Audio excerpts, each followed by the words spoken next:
a land of golden deserts and lush oases, wisdom was considered more valuable than gold.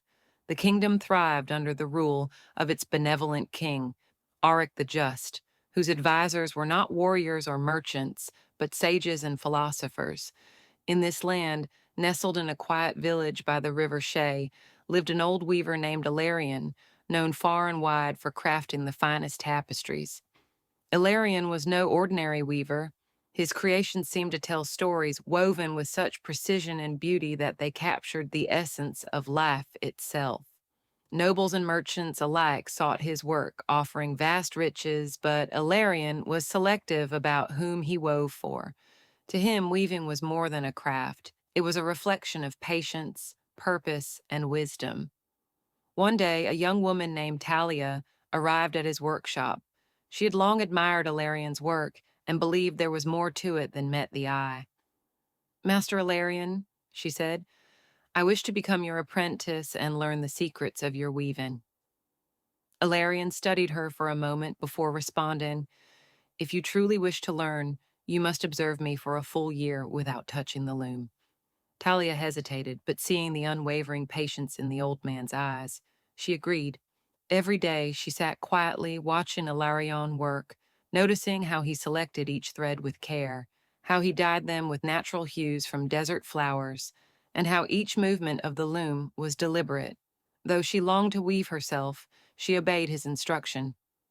Meanwhile, in the palace of King Eric, his son Prince Kael struggled with restlessness. Though he was born into wealth and privilege, he felt a void in his life, unsure of his purpose. Seeking wisdom, he disguised himself and ventured into the village, where he stumbled upon Alarion's workshop. Curious, Kael asked, "Why do you weave with such patience when you could create far more tapestries by rushing?" Elarion handed him an unfinished piece. "Complete this and you will understand." Kael eagerly took up the task, but quickly tangled the threads. Frustration grew as he realized the complexity of the work. "This is impossible," he muttered. "Wisdom is like weaving," Elarion said. "Each thread has its place, and if you rush, you create chaos."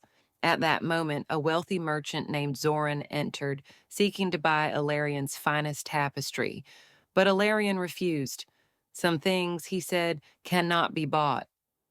Enraged, Zoran attempted to trick Elarion into parting with his masterpiece, but his deception failed, and he left in shame. As the seasons passed, Talia's year of observation ended. "What have you learned?" Elarion asked. She smiled.